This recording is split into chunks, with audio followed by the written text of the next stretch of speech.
beautiful Wednesday morning. A very good morning to you wherever you are joining us from this morning, listening or even watching us. This is Family Matters Financial Clinic as we discuss matters finances, and this morning we are discussing a very vital topic, a topic that sits at the heart of food security when it comes to matter economy, the growth and development of our economy. So this morning I'm excited to be joined by an amazing panel, a farmer, someone and a farmer who also has experience when it comes to matters money, and also a financial expert who will be taking us through and helping us unpack this very important and timely topic. So remember to be part of this conversation on our WhatsApp line 0786 316 316, or also our SMS line 20316. Send in your questions and give us feedback on what you think about the conversation as you become part of it.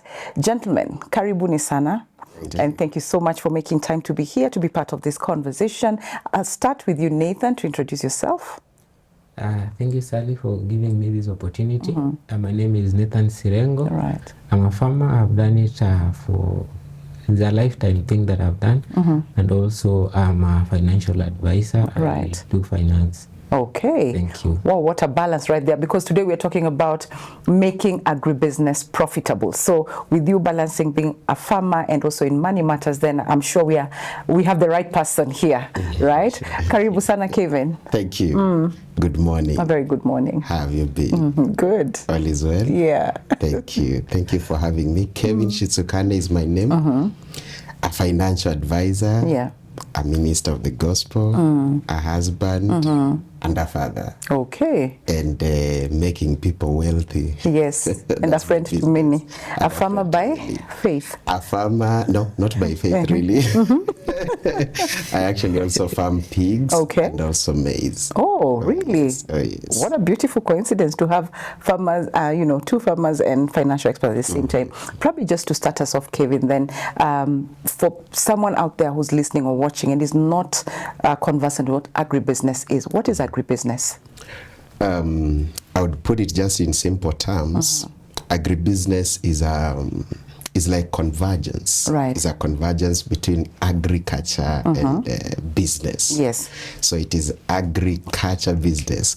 Agriculture come business. So agribusiness is a state where you're able to now combine both agricultural works and now business. That is, you put the matters farm, that is in produce, processing, and then come now to the place of now marketing and then now selling. So we are combining now both agriculture and now putting it also together with business, where now the whole sales cycle comes in. Right. So that is now the matters entailing agribusiness. And I think that describes Nathan, because he's in agriculture, business matters finances. And probably, Nathan, you may just tell us what inspired you to get into agribusiness. I think what inspired me to get into agribusiness, it is more of passion. Yeah. Because when you have passion, at the end of the day, when you have passion for agriculture, you will make a fortune or you will make a profit on top of it. Right. Because long days are gone where we used to do agriculture because other people are doing. Okay. Now when you go into agriculture, you are thinking of making money because now money is in agriculture. Because now jobs opportunities are not there as much as maybe they used to be. Now the best way to go about it is indulging in agriculture. When you do it intensively and with passionate, and also when you are patient, you will make a lot of money when it comes to agriculture. The P&P, passion and patience. But sorry, Daktari, Daktari wa pesa, we can say that. Exactly.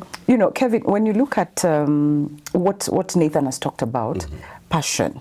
Someone may be very passionate about farming, but they don't have the resources, especially financial resources. How then can I be assisted by probably people like you in terms of getting finances?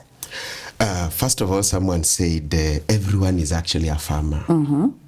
Everyone is a farmer. We are planting something, or maybe something is growing in us or for us.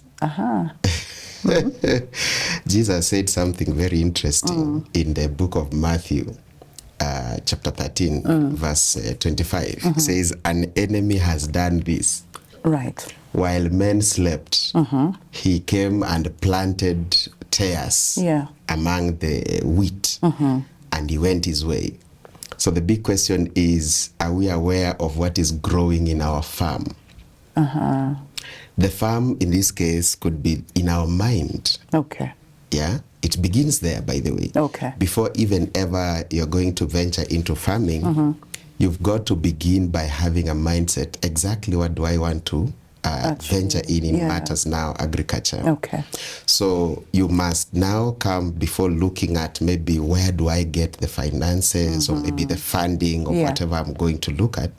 First of all, check to know which products exactly do you want to be planting. Okay. And ever before you look at that, you've got to sit down with yourself and ask this very critical question. Before I choose which product I want to maybe plant or maybe which animals I want to rear, do I have the culture of consumption for that particular product? You know, so it doesn't really begin from the place of funding.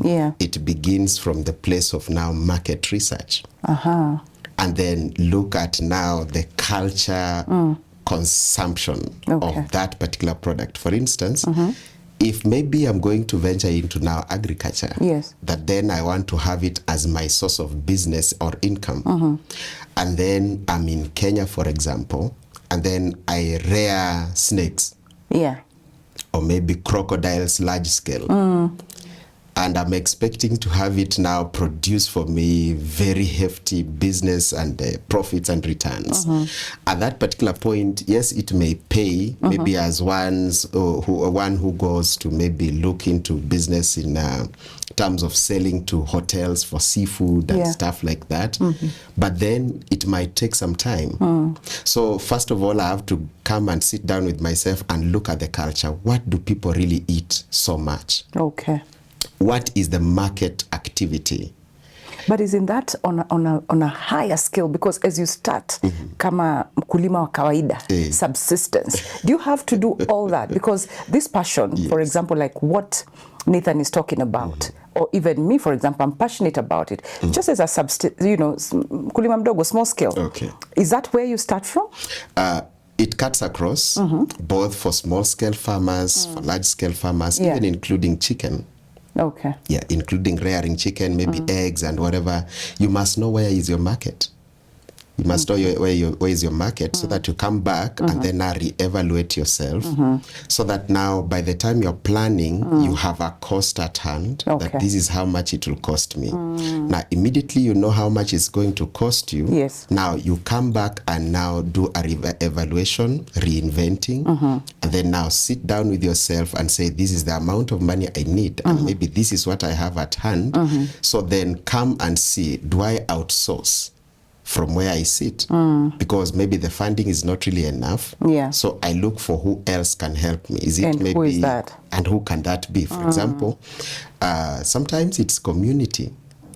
Maybe relatives. Okay. You know?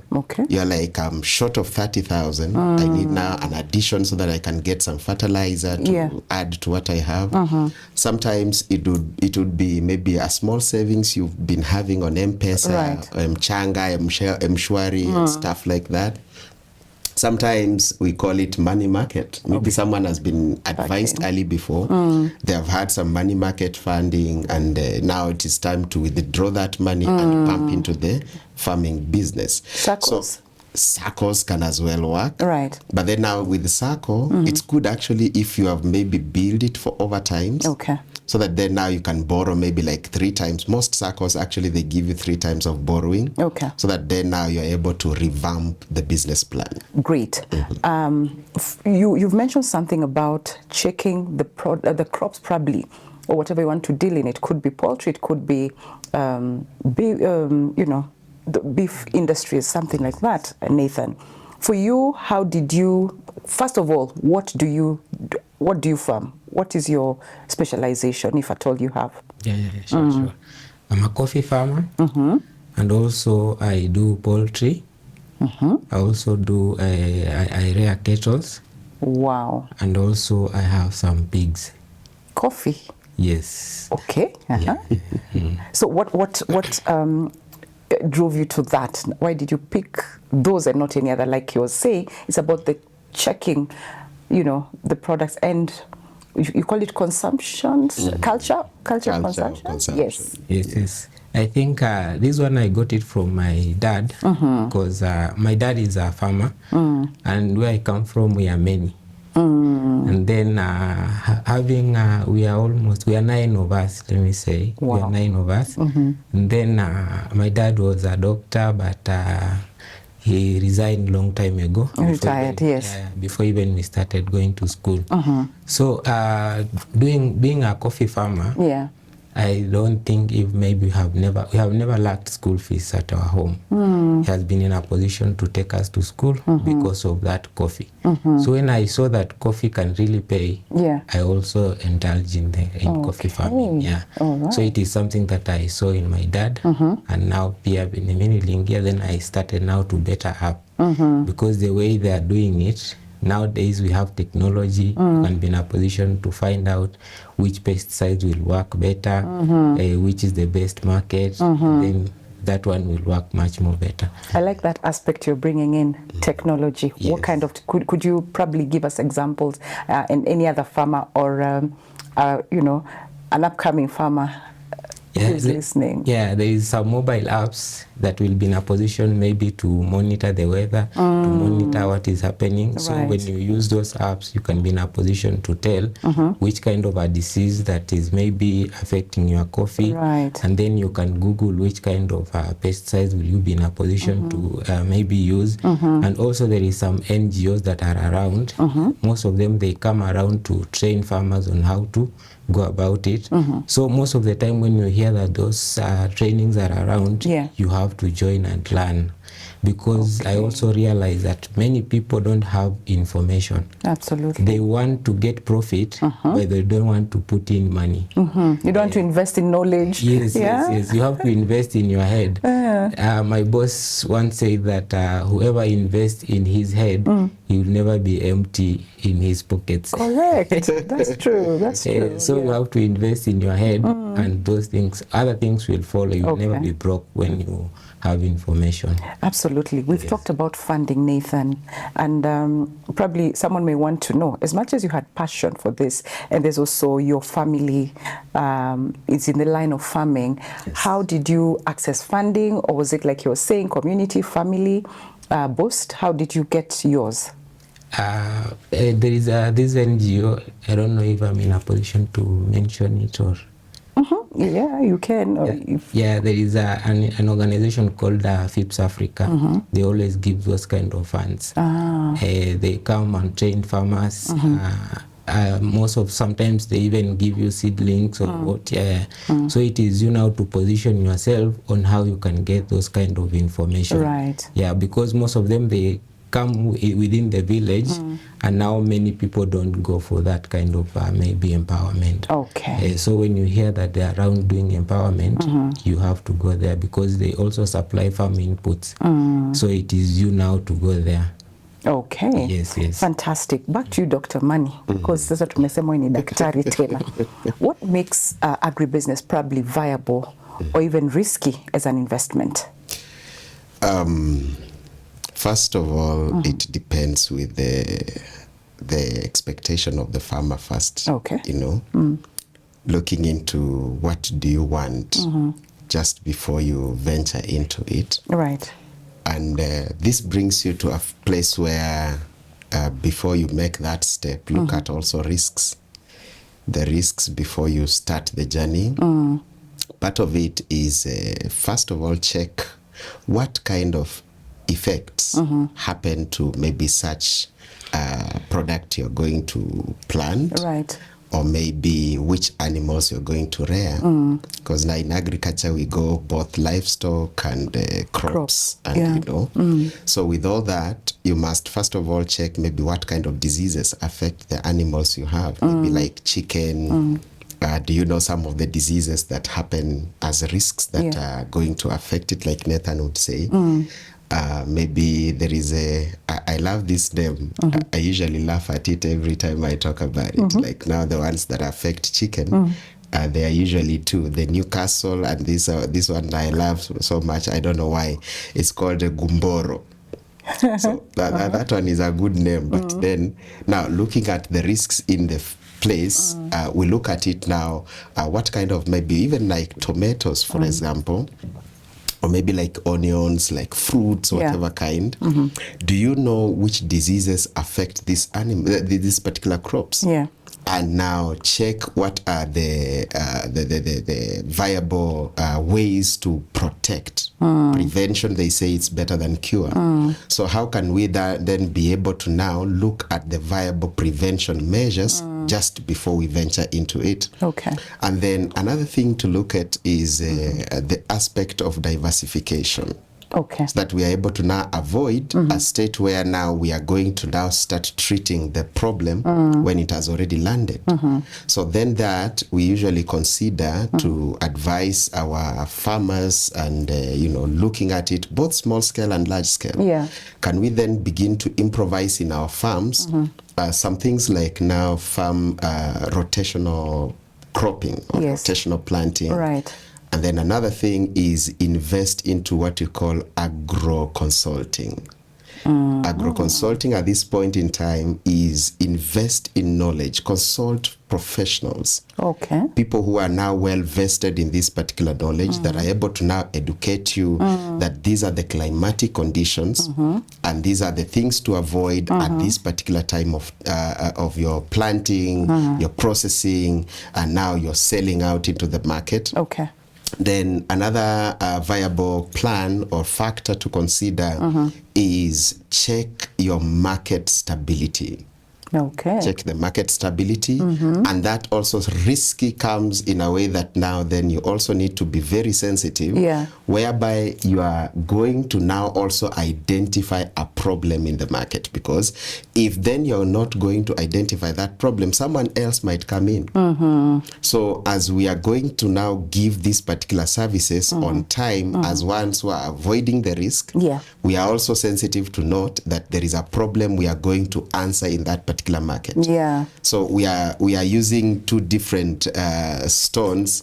I mean, how do they call it? Using one stone to kill two birds, is it? You're killing two so birds we are with using the one same, so that we can now attack the problem. And at the same time, we are also very careful so that we don't lose along the way. I love what you've just said, because really, in everything we do, it's about giving solutions. So you're saying, as I'm coming in as a farmer, I also need to know what is the niche, what problem is there, and the solution I can offer. Fantastic. So with that then, Nathan, what are some of the key strategies as a farmer that you use or you've used to make your business, agribusiness, profitable? Okay. I think one, we will be talking about adding value. You have to add value to your product. Okay. If you want to maximize on the outcome or the profit, you need to add value on what you are doing. For example, maybe as a pig farmer, selling pigs, I might not get that profit that I'm looking for. But if I open a pork center, I can be in a position to maximize on the profit. So that is how you go about it. Okay. And another thing, you can be thinking of technology, by the way. Technology is everything. Because you can be in a position to look for local, maybe local customers, and also you can look for online customers. And then, when now it comes to these strategies, you can be in a position now to strike the balance in a way that as you're adding value, because when you are selling raw things, most of the time you will get little amount of money from the same. Because there is these two people, we call them brokers. Brokers always make more money than even the farm. Very true. So you need to know who wants your product. But if you allow brokers in between, they will be making more money. And at the end of the day, as we are speaking, they're somewhere waiting for your harvest to to be ready. Then they will come for it and they will make more money than what you're making. So just understand that technology is everything as per today, and also try to add value on your products before you sell them. Fantastic. Yes. You know, with that also, just for you to be profitable, Kevin, then it means you, as a farmer, one must have a financial plan. How can a farmer create that financial plan that will also kind of support long-term profitability? All right. That way you again look at the problem in the market. Okay. Look at the need. Okay. In other words, look at the need in the market, and then come back to yourself and say, how am I going to meet that particular need? Yeah. Imagine it would be at the point where now we are looking at the long term. Before we consider at the long-term financing or maybe plans, there is something that you already have from your maybe your product in the farm, because value does not begin at the point where you've gotten to the market with your product. Yeah. To make profit or profitability out of what you do is already from the market. I tell people all the time when I'm consulting for a certain firm or company, I mean an NGO somewhere, I was telling them, or I keep telling them all the time, as a farmer, you make profit or loss right from the farm. Okay. It is not from the place of selling. Never. If you didn't make that profit realization right from the farm, you already have lost the way. Okay. So the radar is actually right from the farm. And then now if you notice that I am going to now stretch this product into a place where it's providing long-term solution, then it means I'm going, for example, like now maybe for goat milk or maybe cow milk. Yes. If I'm going to deal with now a long-term processing and purchase or selling, I'm going to then try to increase the value of this milk into a way where now milk can be used for drinking as tea. Yes. And milk at the same time can be used for processing of ghee.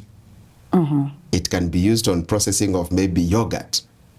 So do I have things and XYZ? So I mean, etc. So at that particular point, I need now to look at how can I improve the value of the same product, but providing different solutions at the same time. So that involves them. That involves now you going extra mile, like what Nathan is saying, investing in technology. So part of the long-term plans is, can we invest in some things like long-term technology that is going to now process different kind of products from within the same product. Okay. And then come back to a place where I'm going to increase now volatility of my production. For example, like now hatching of chicken, for example. So it is now a language of now, as a farmer, you need to now invest in the latest technology of maybe incubation. Yeah. So can we look at now that, then now we come back and look at now long-term plan. In long-term plan, now we look at the concept of now funding. Okay. The concept of now how much can it cost me for me to now get that kind of a machine. So then I'm able to now come and say, where is that machine? You can Google it at that time, or maybe ask someone who is maybe well vested in that kind of knowledge, and then invest in that plan. Maybe sometimes you can even do it on a loan, hire purchase, then be paying slowly by slowly, but then the product is already in, the machine is already in your farm, helping to increase now your production rate. Okay. And then come after that, think about now money. You have already processed your product. They are now running in the market for a long term. Of course, you must have arrested that market for yourself, the chain of distribution now. Yeah. Okay. So from that point, now let's now look at now long-term funding, because now we are at a long-term plan where now you need, by the time you are finishing 7 years, 10 years, you are the known person as a supplier of so and so particular product in the entire market. So at that point, always and quickly think about now, by that time, after I've arrested the entire market, how much will I be earning, or how much will I be having by end of that time? So open up now also a saving and investing plan. Okay. Because as a farmer, sometimes I realized they get to a point where they are affected by the place where now they get the money after.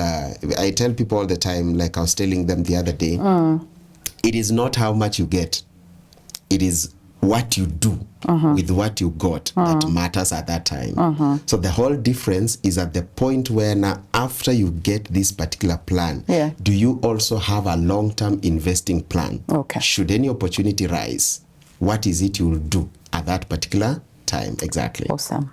Oh, fantastic. And I think with that, how much do you make and what do you do with it? Please keep sending in your feedback or questions on SMS line 20316 or 0786 316 316 is our WhatsApp line. And remember to be a partner so that you're able to be part of this kind of impact that we're giving out there. Then you can do that by sending the word partner to the same numbers, 20316 SMS line or 0786 316 316, and let's build this together and be profitable together. This morning, as we discuss making agribusiness profitable, and before we go back to our conversation, we'll go into our socials, and I'm seeing someone here asking a questions to you, gentlemen. He's saying, and he says, good morning. As a new farmer out here, I'm looking for what financing options are available and best suited for early stages of agribusiness. Any strategies for export in agribusiness? So probably we may start with the financing options that are available in the market. Nathan, I don't know if you may want to take that, and probably Kevin can add to something. Thank you, Sally. I think there is so many financing options when it comes to agribusiness. Okay. It depends on maybe the options that are around you, because we have cooperatives. For example, we have farmers cooperatives. If you can join one, they can be in a position to give you a loan if you are looking for one. And another one also, there is these NGOs. Or apart from that, even we have these farm input suppliers. Most of them, they can give you some soft loans if you're looking for. But the best option is you join farmers corporations. These cooperatives, they can work better for you. Okay. But if it happens that there is no any other cooperative around you, you can choose to go to the bank. But now when you go to the bank, then you have to start small then. When it comes to build your you have to start small, because also agriculture is risky. You can lose or you can make money out of it. So you have to start small for you to manage your expectations. All right. So as now you continue growing, you can also start growing what you are maybe the kind of farming you are doing. You can still improve on the same. I love what you've just said right there, that agriculture is risky. To you, Nathan, to you, Kevin. Yes. When we talk about risk, insurance comes in. Do we have insurance products that can actually cushion farmers? Okay. Let me first, the reason why I started by laughing is because it happened to me one time. Yeah. I had a good friend of mine in the sides of Bungoma. This guy, I sent him quite a lot of money. To me then it was a lot of money. Yeah. We came together as a team of about 7 guys. We used to do Bible study together in a place called Nairobi Cinema. So we formed a team that now we want to venture into farming as an extra stream of income.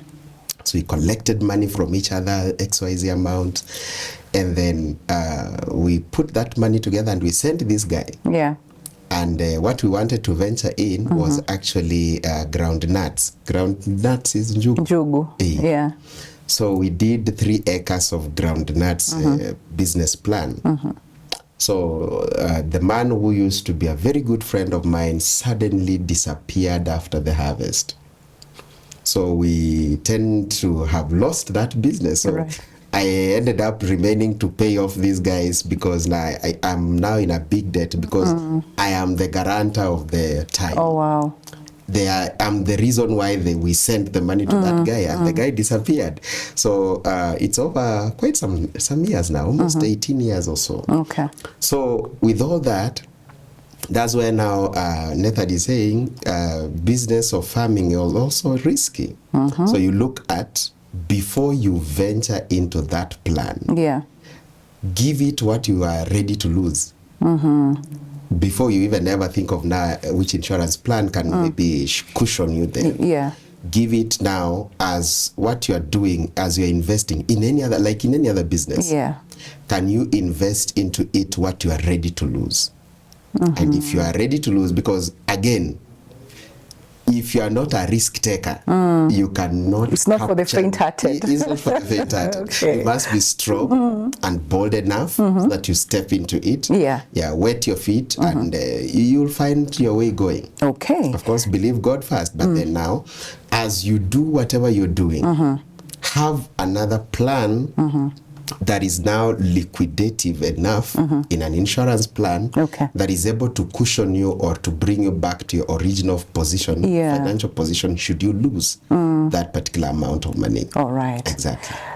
I don't know if, Nathan, for you, you have you've diversified really in terms of the coffee, chicken, kettle, and all that. What brings you in more money, and why do you think that happens and not the other?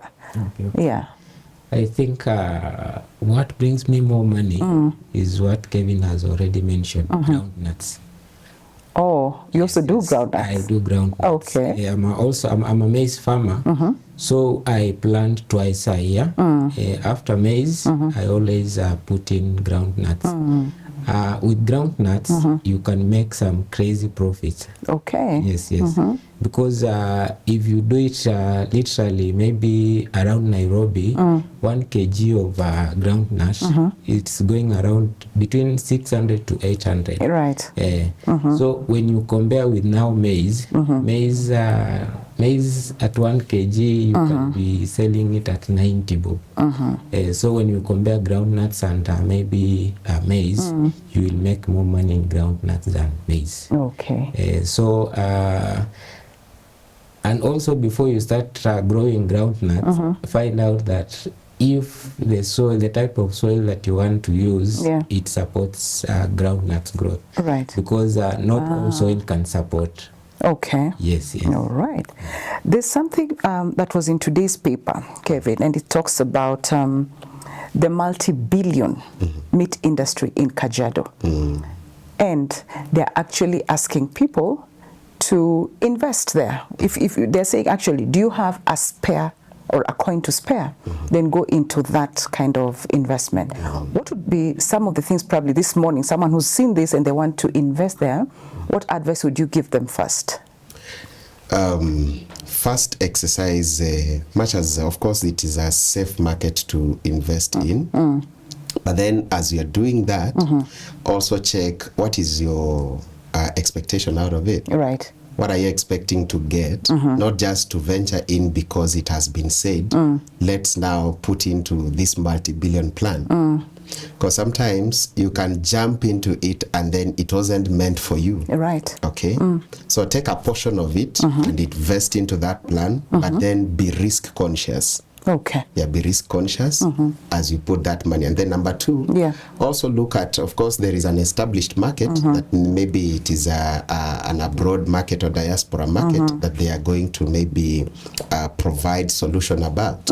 So it means you rarely will maybe be the one going to look for the market where you'll sell that particular product. But the big question is, what if then a part of that product you have to be involved in it? So don't just jump into it blindly or blatantly, but then look at now also, am I able to give away this and wait for whichever period of time? So not just to jump into it, but then go for it. It's an opportunity. Let's venture into it. I'll also go after it at some point. But then as I go after it, I'll give just a portion of it. Okay, so you taste the waters first. Test the waters first. See how it is going to survive. Like now when people are buying into tariffs, at some point in 2013, 2014, there was a market crackdown. So people are to sell those particular tariffs very fast, so that maybe in about 2 days they should have. I heard of one of great men who lost almost 156 million within 2 days. As they were rushing to sell out those particular whatevers. So as of your shares, are you able to now, should anything happen to that market, are you able to lose it? Have that risk mindset, risk conscious mindset, that now then you are able to put a caveat on whatever you're doing. Exactly. You don't want people getting blood pressures and all those things. You know, Nathan, as a farmer, I'm imagining you've made some mistakes probably here and there as you are starting and all that. Maybe you could share your experience with our viewers, with our audience and listeners. What are some of those mistakes probably you made as a young farmer, as a starter? And what are some of the ways to probably avoid them? Okay. Yeah, I think sometimes you hear people doing something and also want to do what they are doing. I was advised by one of my friends that when you enter into mushroom farming, you will make a lot of money. So I tried it. Of course, it never worked because maybe I didn't have the right information about mushroom. So I went there blindly. And then I lost some good amount of money. And then after there, I tried chicken because I saw a video of someone in Uganda, and he was really doing very well. And I say that if this guy can make this kind of money, I sat down with a calculator. And then I say that if I can have like 1,000 layers, giving me close to maybe 700 eggs per day, and in Bungoma we sell at 20 bob per egg, then you can do the math. I'm already rich. Then I tried the first time, I lost all the chicken. I think I had something like 500. I lost it. They died because the environment that I was introducing them to was not conducive for the same. So I needed an expert to come and first test maybe the temperatures of the rooms, if it is conducive or not. Then I failed that stage. So there is something that when you fail, you will lose. So make sure that you work with experts, someone who understands what you are doing. Very important. Most of the time also visit farmers who are doing it, not just maybe people who are telling you on theory. And that is why I'm inviting you one of the days in Bungoma. You come and have a look of what I'm doing. Show up there. Asante. So that now when you come, you can be in a position to see what is also happening there. So I will advise a young farmer who is about to start this, just start small and also look at the market around you first. Sometimes before you start something, you can Google even the market, where will you be in a position to sell. If you start maybe planting strawberries, where is the market where you are? Because maybe you can have some strawberries, but now the factory that takes strawberries are not there. Then you find out that you go into losses. So find out of how you can start small, then you grow from there. Lovely. I love that aspect of just invest, invite an expert. We always imagine that, we can Google and stuff, but I think, physical, the expert being there physically really helps, right? Those were mistakes made by a farmer, Kevin. Financial mistakes that probably a starter, startup farming and a farmer can make when starting off. What are those financial mistakes that probably we can make? Some of them are such as maybe when a farmer borrows to consume, maybe borrowing for consumption. Subsistence farming. Yes, subsistence farming. So maybe another mistake, maybe I highlight and then I explain a bit. Is where someone as a farmer, maybe you want to rush into maybe running into the market of maybe people who are well established in that particular market. So maybe, for instance, maybe I want to take over the market of so-and-so because the product they are doing is actually paying them really good. So you find maybe somebody is going to a bank, collect up a loan, and then they come and put a large scale of the same business, not knowing that maybe there is a process how this person became. Not many people are willing to tell you their story called My Becoming. So you find maybe they are already at the peak of achievement, and now you want to jump into the same thing. Some of those people, maybe they have already invested in a technology that is able to supply for that particular matter. Such as maybe they are already doing perishable goods. And they already have those particular machinery that is able to sustain them, not to, be wasted or spoiled up. Okay. And then this other good farmer on a starter's journey, they do perishables in large scale. And they don't have machinery that is able to conserve that particular product. Yeah. So they end up now crying and selling at a loss, tununue hii ni bei ya kutupa, bei ya jioni. So by the time they are talking about bei ya jioni, it means these things are actually spoiling up. Yeah. So some of the mistakes people do make is trying to compete. Yeah. It is not, as a good farmer, you should not be competitive. You should be competent. Wow. So don't compete with someone. Be smart in what you do and scale heights in providing solution. So if you're not that conscious of that mindset, then you'll end up making quality mistakes, including borrowing, and you end up now, we have farmers who are in debt, heavy debt. They borrowed and now the circle is after them. Now they are no longer picking calls. Yeah. They have done something we call dunga. It's Nathan who taught me. It is called dunga. So you just see who called you, and you are very smart on this other side of town. They are like, no, I'm not pick. Okay, so what you're saying is your journey is not my journey. Yes. I should just focus on mine, take a step at a time. I don't know, since we're talking about profitability, Nathan, there's something called record keeping. I don't know if it's also in farming. And how important is that when it comes to agribusiness and making profits? Yeah, sure. When it comes to record keeping, it is very, very important, because when it comes now, when maybe, for example, let's say that how I manage my farm. Okay.